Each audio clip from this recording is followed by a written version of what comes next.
In today's session, we'll be reading about sources of air pollutant. In this, we'll be mainly covering sources of air pollution, types of gases causing pollution, and sources inventory. So, these are the three topics which will be covered in today's class. So, let us look into the topics one by one. So, here in this, we have the emissions are of two forms. So, the pollution, whatever the pollution causing elements are of two forms. One are solid particles and the next one are gaseous emittents. Air pollutants can be solid particles, liquid droplets or gases. They can be natural or man-made. So we have already said before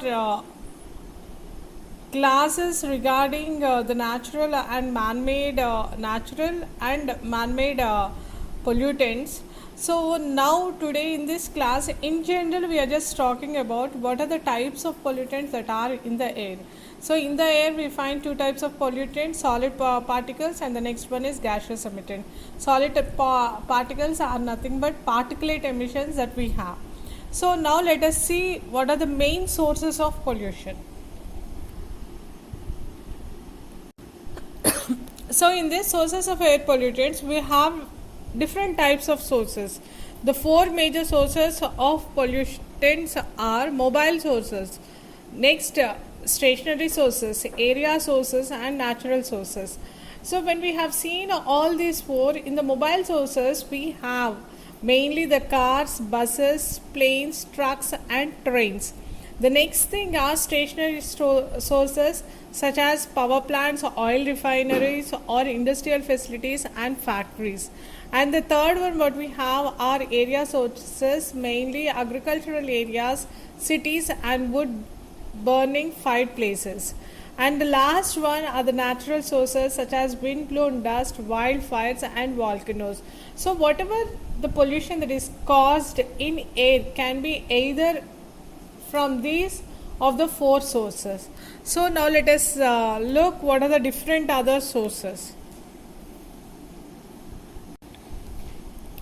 So the pollutants can be mainly divided into two types of pollutants. One are primary pollutant and secondary pollutants. So pollutants on the whole we are dividing them into two types. One is primary and the next one is secondary. So now first let us look into what are primary pollutants. The primary pollutants are directly emitted from the processes such as fossil fuel consumption, volcanic eruptions and factories. So what are these pollutants? They are directly emitted into the atmosphere or into the air. So from where do we get these pollutants? Mainly it can be because of fossil fuel consumption, just like when you are burning some of the fuel elements. The next one is volcanic eruptions and the last one is factories. All these will be your primary pollutants. They are directly emitting your gases or the particulate matter into the air. The major primary pollutants are oxides of sulfur, oxides of nitrogen, oxides of carbon, particulate matter, methane, ammonia, chlorofluorocarbons, toxic metals, etc. All these things, oxides of sulfur, nitrogen, carbon, particulate matter, methane, ammonia, chlorofluorocarbons, as well as the toxic metals, all these comes under your primary pollutants. They are going to directly affect in your pollution. So these elements are naturally created or man-made, which are directly entering into the atmosphere and then going to change the composition of air. So these pollutants you are going to call them as the primary pollutants. The next one what we have are the secondary pollutants. The secondary pollutants are not emitted directly. So these they are not emitted directly. Then how are they created? The secondary pollutants form when the primary pollutants react with themselves or with other components of the atmosphere. So when are they formed? When the secondary pollutants are formed when the primary pollutants are reacting among themselves or else with the components that are present in the atmosphere, or sometimes when these gases are emitted or when these emissions are made in the presence of water vapor and in the presence of sunlight, they can create or they can create the second level of pollutant. Those pollutants you are going to call it as secondary pollutants. Most important secondary level air pollutants are ground level ozone, smog and POPs, persistent organic pollutants. So the most common type of pollutants, the secondary pollutants that we observe are ground level ozone, smog and POPs, persistent organic pollutants. So these all things come under your secondary pollutants. So how are these secondary pollutants caused? Because of action of the primary pollutants, reaction with themselves or with air molecules, components of air molecules, or sometimes in the presence of sunlight with air, sometimes decomposition. All these can relate to your secondary air pollutants. So the next one is sources of air pollution. There are many sources of pollutions. These sources, you are going to divide them into mainly the human activity or the man-made sources, and the next one as natural sources. So even the natural sources, what are the natural sources? The wind, all these can create, wind can create pollution, or sometimes your soil erosion may create pollution. All those can create. So now let us see what are the sources of air pollution. The sources of air pollution refer to the various locations, activities or factors which are responsible for the releasing of pollutants in the atmosphere. So when we say sources of air pollution, it doesn't refer to a particular source, a particular gas coming out from anything. It refers to various locations as well as various activities or factors which are releasing the gases or pollutants into the atmosphere. These sources can be classified into two major categories, which are anthropogenic sources, that is human activity created sources, or man-made sources, mostly related to burning different kinds of fuel. So here when we say anthropogenic sources, we are mainly concerned about the human activities, and in that also mainly burning of elements. So here burning of elements can be burning of wood, burning of fossil fuels. So all those relate to anthropogenic sources, and the next one are the natural sources. So now let us look into these two different types of sources of air pollution.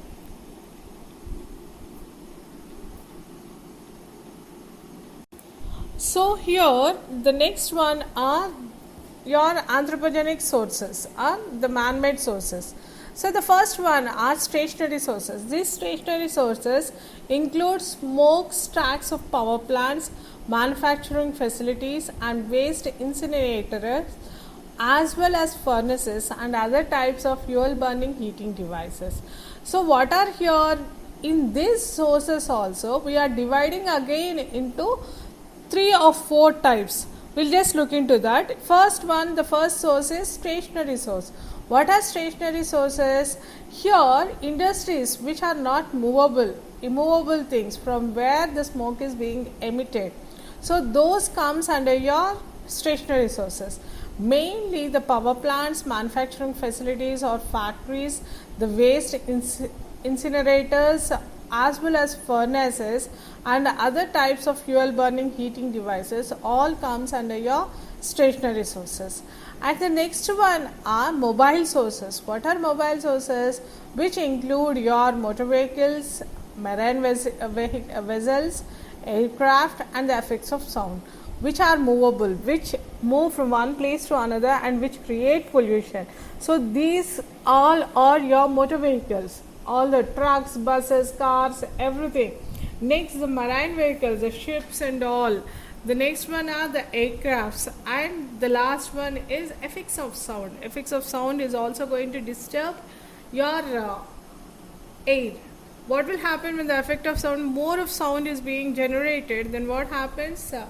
your sound molecules will be generating energy. That energy is going to create disturbance in air. That energy may cause pollution, may cause, that is, that energy whatever is dissipated by sound may be absorbed by some of the molecules of gases, and these can diffuse more, and they can form different types of elements. They can form some secondary pollutants.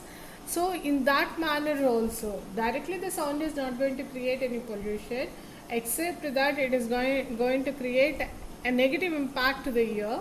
But on the whole, when they react, we can find that there is much of pollution being caused in the secondary manner.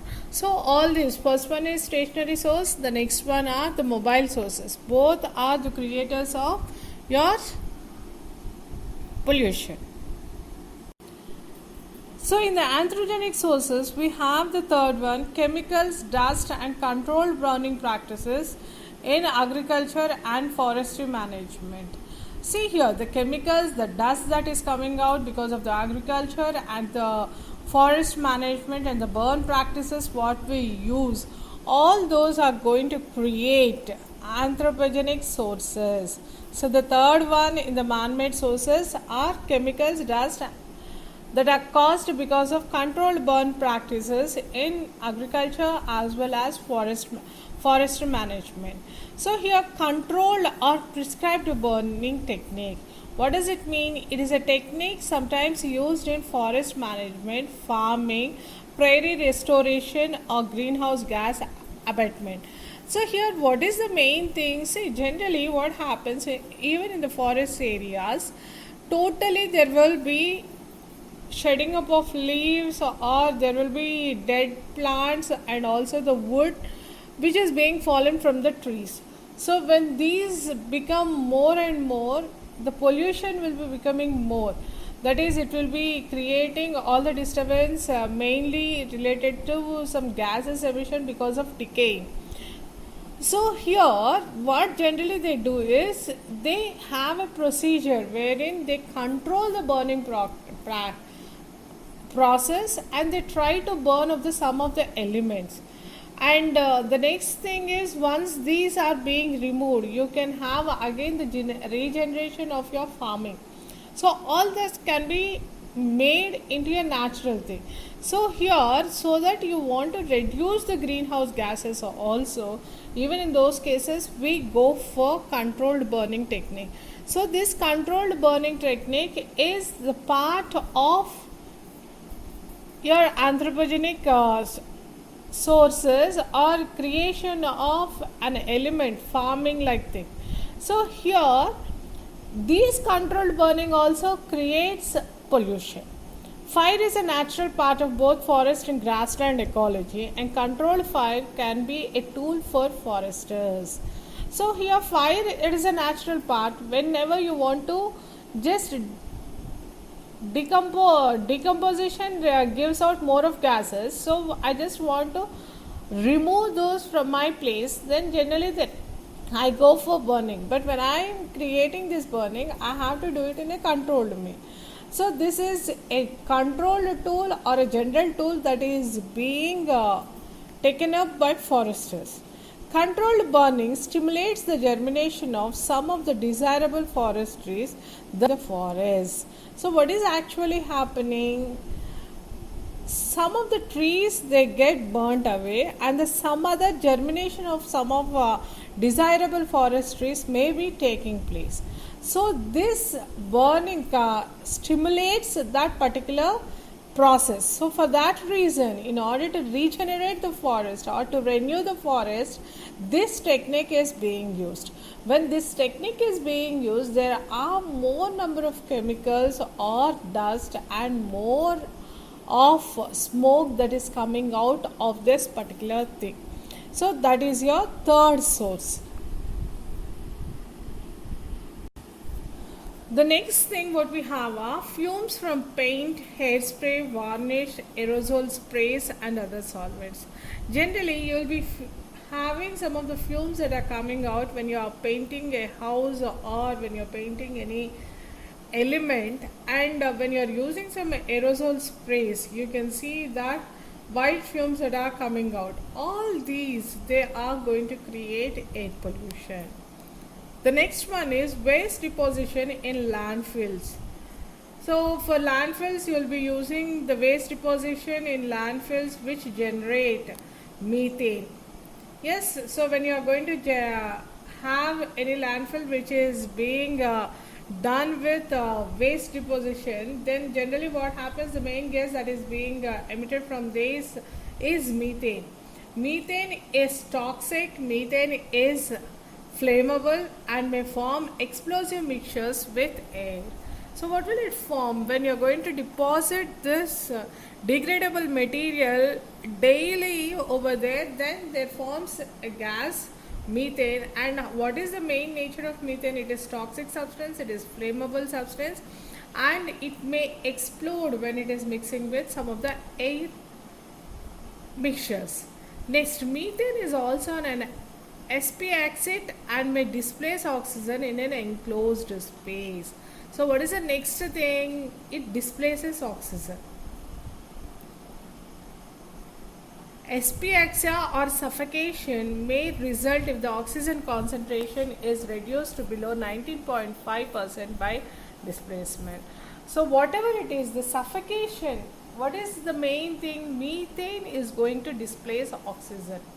So if the this displacement is more than 19.5%, then what happens? Oxygen concentration is going to decrease. When the oxygen concentration is going to decrease, what will happen?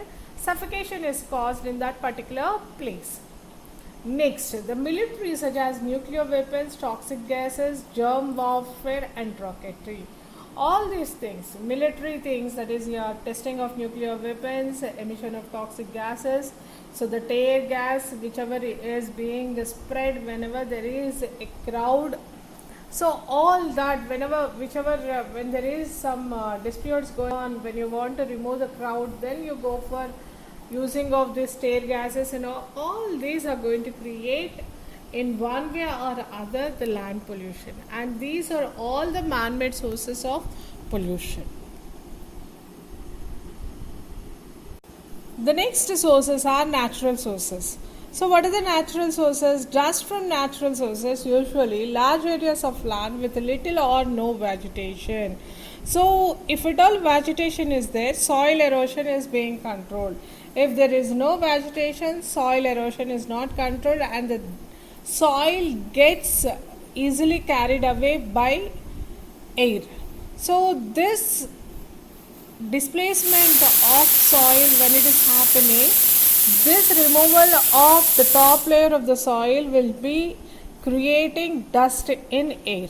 That is one thing. Next, methane emitted by the digestion of food by animals, for example cattle. So here the digestion of food of animals, when the food is getting digested by the animals, then methane is being created. This methane is also going to cause pollution. So in the man-made sources itself, we have said that methane is a very dangerous gas which is toxic, which is flammable and which can even displace oxygen. So for that reason, so this methane is being liberated when the animals are chewing their food or digesting their food. So that is also causing your natural pollution. So the effects of air pollutants. What are the effects and by which type of by which type of gas what you are going to get?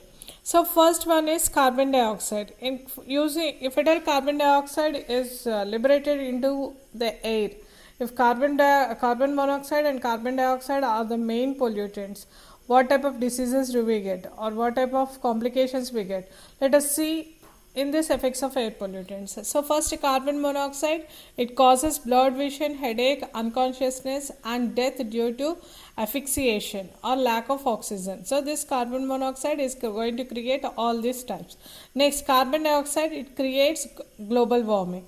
Sulfur dioxide, it creates respiratory problems, several severe headache, reduced productivity of plants, yellowing and reduced storage time for paper, yellowing and damage to limestone and marble, damage to leather, increased rate of corrosion of iron, steel, zinc, and aluminum oxide.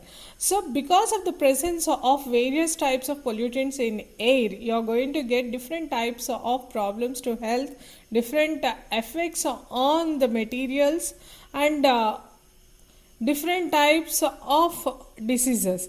So here when you check, we have carbon monoxide, it is causing a blurred vision, headache, unconsciousness, and sometimes even death. When carbon dioxide is considered, carbon dioxide is going to create global warming, and sulfur dioxide, it is giving respiratory problems. Along with respiratory problems, it is going to affect marble as well as limestone, and also there is effect on leather, even corrosion of steel is being caused. So all these are the effects of air pollutants. Next one is hydrocarbons. When hydrocarbons are present in air, it is going to create leukemia. And next, chlorofluorocarbons, it destroys ozone layer. And nitrogen oxides, when nitrogen oxides are present in air, it forms photochemical smog at higher concentrations, causes leaf damage or affects the photosynthetic activities of plants and causes respiratory problems in mammals. So these are all the effects of different types of gases. So nitrogen oxides, it is going to create photochemical smog, and if at all more concentrations are present, then what is happening, even the biotic life, your plants are going to get affected, and also all types of mammals are going to suffer with respiratory problems. So these are the effects of hydrocarbon, chlorofluorocarbons, and nitrogen oxides. Next, the particulate matter, mainly lead halides, they have a toxic effect in man. When asbestos particles are considered, when the asbestos particles are present, it causes cancerous diseases of the lungs. When silicon dioxide is present, it causes silicosis, a cancerous disease. And next, if mercury is present, it is going to create brain and kidney damage. So these are going to affect different things, mainly the particulate matter, asbestos particles, silicon dioxide, and mercury are going to affect mainly on many types of parts in the human beings, and it is very much toxic to human beings.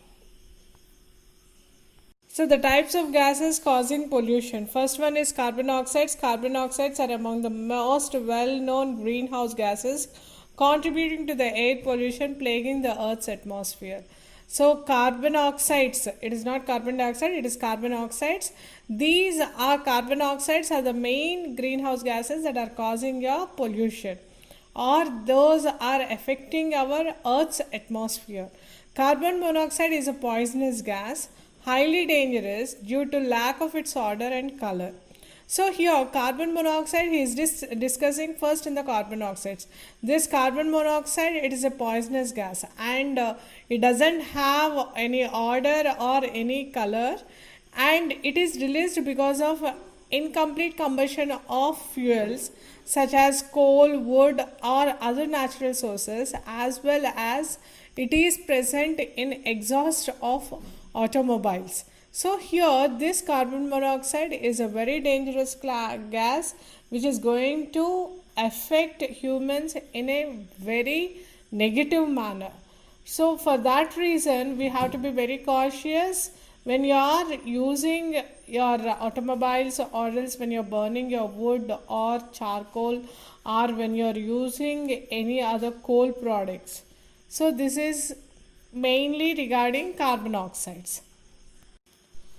The next gas what we have is carbon dioxide. The carbon dioxide is the greenhouse gas. Most scientists consider it as the main air pollutant of the Earth's atmosphere. So here carbon dioxide, this is also one of the gases of carbon, and this one is very dangerous, and this is the main air pollutant which is going to affect your earth's atmosphere.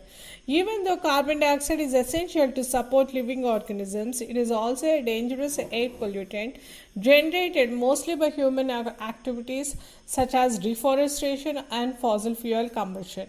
So here carbon dioxide is needed for the for food generation by the plants, but even though it is an important thing in order to support our life living organisms, it is also a dangerous pollutant. Mainly it is being created because of deforestation and the fossil fuel combustion. Responsible for more than half of the world's global warming trends, carbon dioxide creates an invisible layer that keeps the sun's infrared rays trapped in the atmospheric bubble around the earth. So here mainly global warming is being created because of carbon dioxide, and this also creates an invisible layer that keeps the sun's rays, infrared rays, trapped in the atmospheric bubble around the earth. So that is the main effect of carbon dioxide.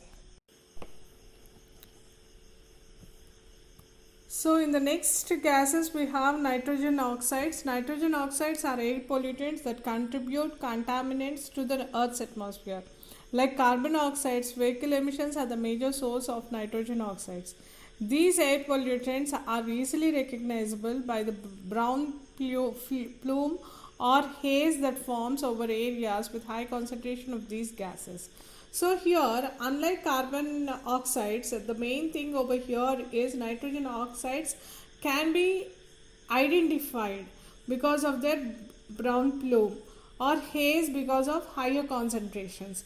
So here nitrogen oxide is also being emitted because of the vehicle emissions. But only thing is nitrogen oxide is one of the most prominent and dangerous air pollutant, and this toxic gas is easily identified by its reddish brown color and distinctive sharp odor. So it has a smell as well as the color of this gas is also reddish brown. Because of all these we can see, because of all this we can clearly identify that this is nitrogen oxide.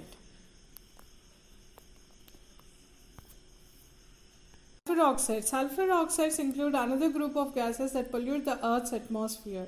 Of grave concern is sulfur dioxide, one of the major components of smog. So in the sulfur oxides we have mainly sulfur dioxide, which is going to create smog. So and a primary cause of acid rain. So acid rain is also being created because of sulfur dioxide. So this is the major concern. While sulfur dioxide occurs naturally when volcanoes erupt, the combustion of sulfur containing fuels such as petroleum, oils and coal results in a dangerous air pollutant eating away the Earth's fragile atmosphere. So the sulfur dioxide is directly emitted only when the volcanoes erupt. That is first thing. And the next one what we have is because of combustion of oils and coals, also this air pollutant is being created and it is eating away the Earth's atmosphere.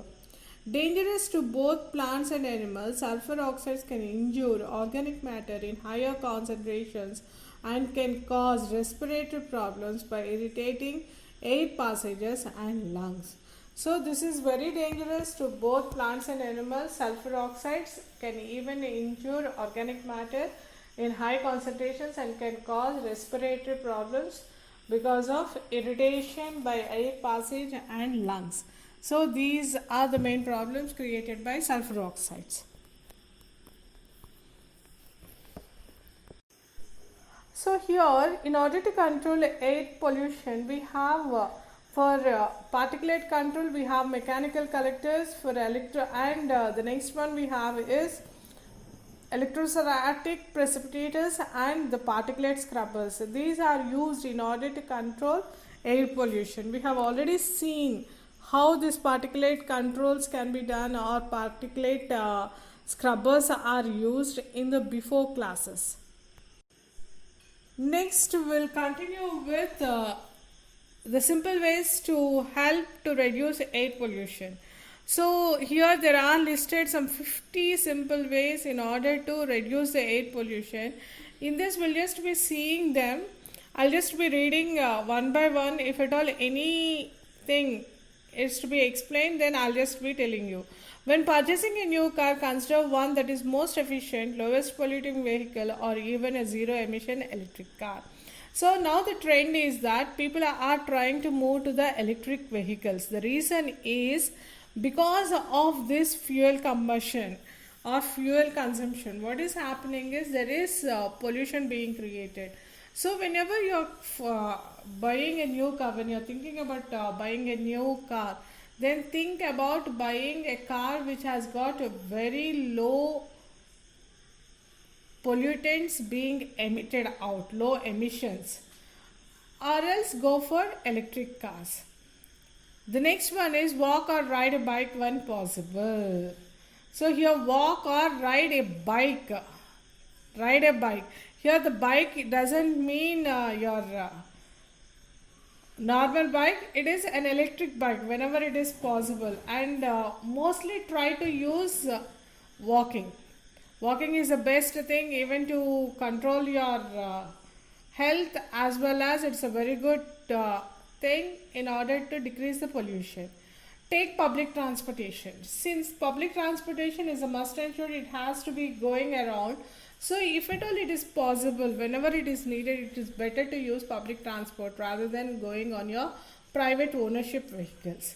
Organize and condense errands into one trip. So try to take in the trips as less as possible.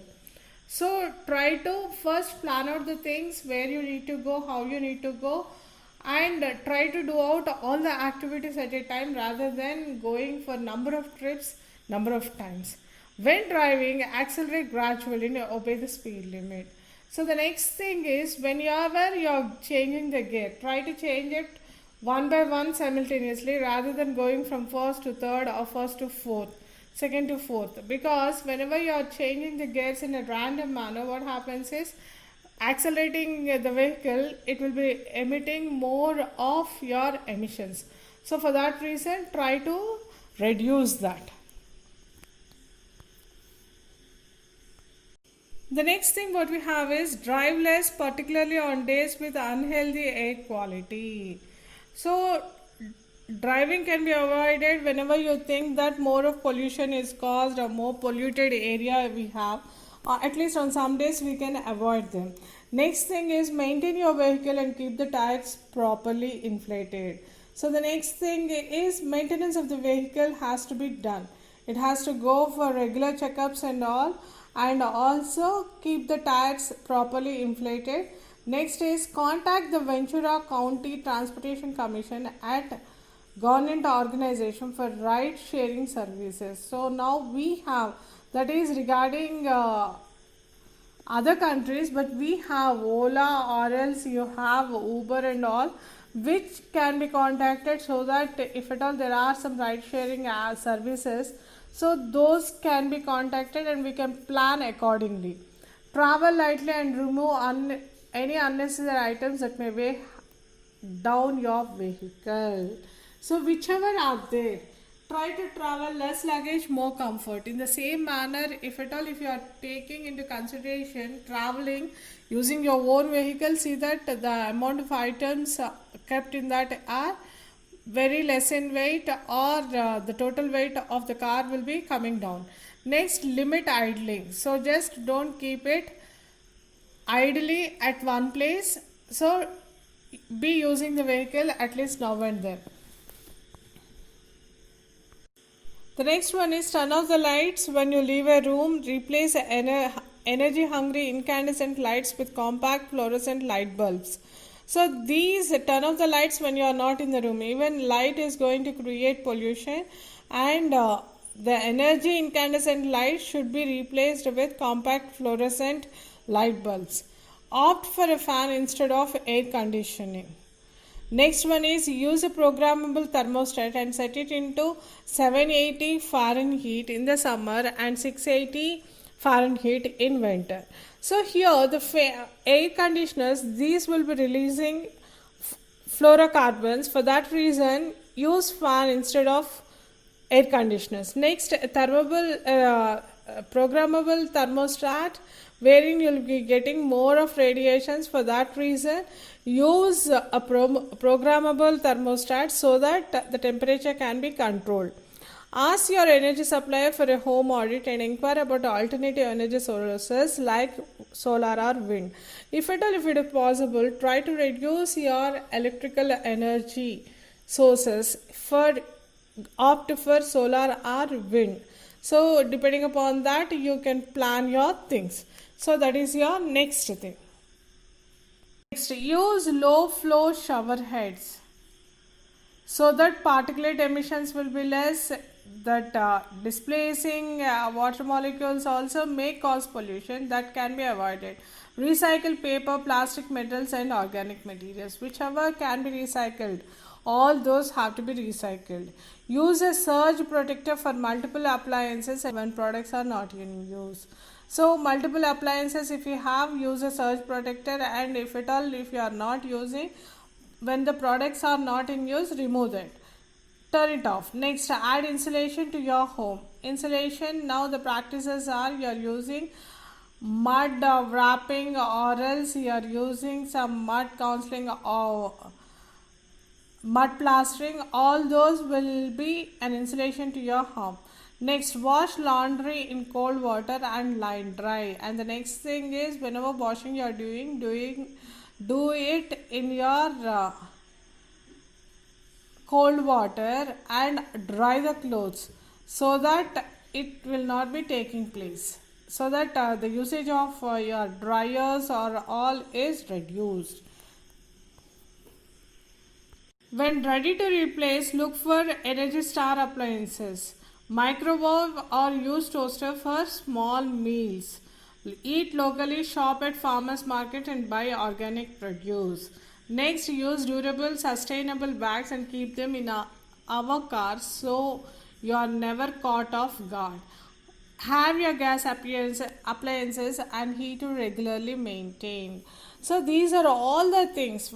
Instead of 4-star, you can go for 5-star energy appliances. Next, small meals or anything, try to use a microwave, or else you can go for gas burners and all if the produce is more.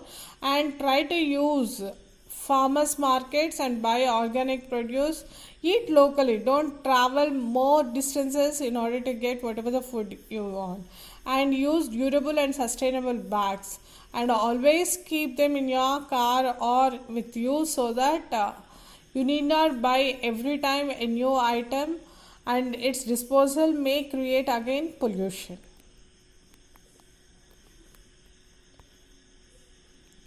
Choose products that use recycled materials. Paint with a brush instead of a sprayer. Store all solvents in airtight containers. Use an electric or push lawn mower. Use a rake, broom or electric leaf blower instead of a gasoline leaf blower. So these are with respect to sprayers, solvents or airtight containers usage, or push lawn mowers and all. So use all the materials in a proper manner. Choose the products which can be recycled or made with recycled elements. Next, use water-based cleaning products that are labeled zero VOC. Next, plant a tree. Trees filter the air and provide shade that can reduce cooling costs. Next, explore green outdoor activities including camping, biking, hiking, paddling, running, climbing and electric boating. So here the next thing what he gives is regarding water-based cleaning. Next is planting of trees. When planting of trees is there, soil erosion is protected, cooling effect is being caused, filtering of air is taking place. So all those are the main profits of using your trees. Next, explore green outdoor activities including camping, biking and all. Next, grow native or other low water plants. Compost also, make it in a natural means rather than using inorganic or fertilizers. You can go for using of compost. So here all these are the main things so that you can control your pollution to the maximum extent. So using of water based cleaning, planting of trees, growing for green outdoors, next grow native or other low water plants, all these. So these are some of the uses of some of the uses by which we can control our pollution depending upon. Next, install water saving devices in your gardens. So in the gardens, if at all, if you can install some water saving devices, that is one thing. Next one is read up on organic gardening. Next, composting and energy efficiency. Next, use water based paints that are labeled as zero VOC. Next, support nearby stores and restaurants, especially one that uses local ingredients. Next, check with local state and federal agencies for rebate offers on electrical energy programs, products, etc. So here, whatever we are doing, we are just trying to reuse and reduce the usage of power generation, and we are going to use all the products which do not cause pollutant, which do not give rise to pollution. So here, whenever we are going to buy at a nearby store, or when you are eating it in a nearby restaurant, what is happening? The travel is decreased. When the travel is decreased, definitely the emissions from the vehicles will be coming down. All those will be again reducing the pollution. Next one is when you're going for water based paints, there will be no gases emitted. Next is when you're going for organic gardening or composting or energy efficiency, what is that you are doing? You are not going to use any of the products from outside. Soil is not going to get polluted, or the methods whatever we use for organic farming, those are age-old practices which will reduce the pollution in air. And water saving devices which will control your electricity generation, which will control the pollution. All these are the many things which we can do it in our daily life so that the pollution can be controlled to the maximum extent, and we can use energy efficient devices mainly in our houses so that you are going to save energy, save power. You are going to see that your money is saved, as well as you are going to live in a safer and cleaner environment.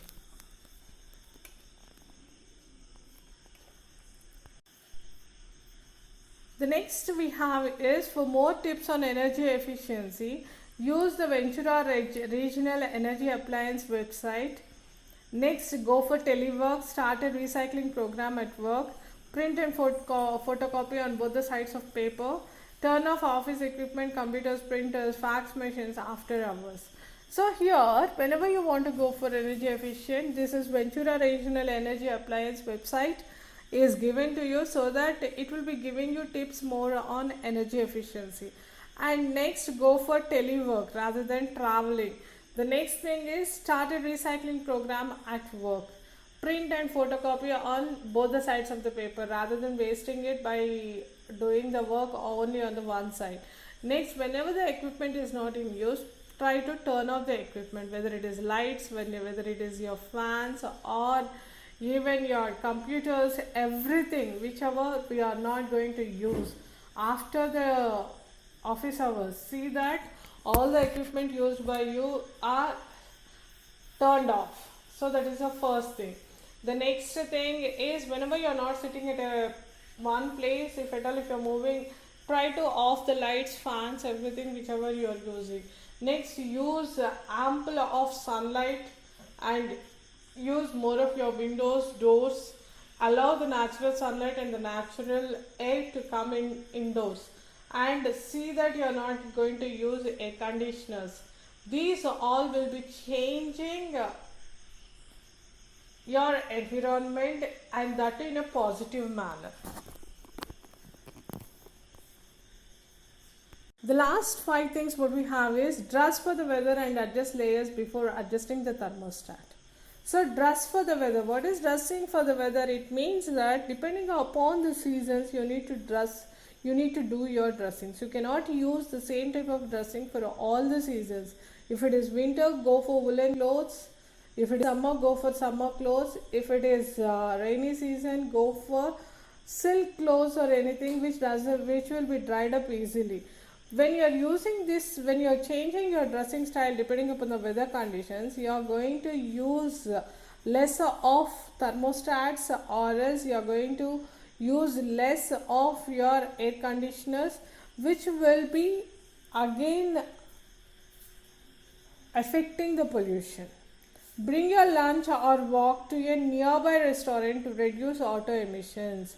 So if you are thinking about buying a lunch or going for a lunch outside, so go for a walk to the nearby restaurant rather than traveling it by auto. If you need to use a professional printer, use one of that FSC, Forest Steward Council certificated printers. Next, go for teleconferences rather than going and organizing it at a particular manner, so that all the people need to travel over there. Do at least one or more of these actions every day. So out of these 50 activities that are given to you, if you can follow at least some of the activities, you're going to save more of your energy. You're going to save our earth. You're going to save our earth from pollution. So these are all the things what we can do daily in our lives.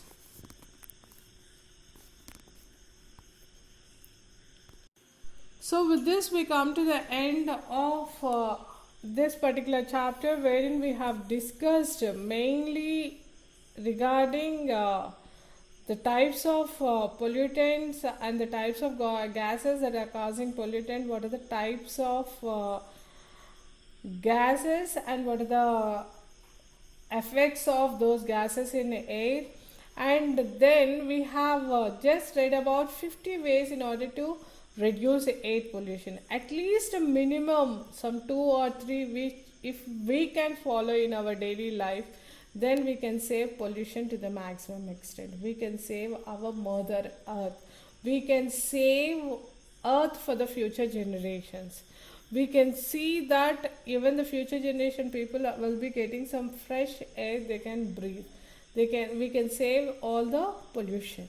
So these are the 50 simple ways to help to reduce your air pollution. So if needed, you can take it from the Google.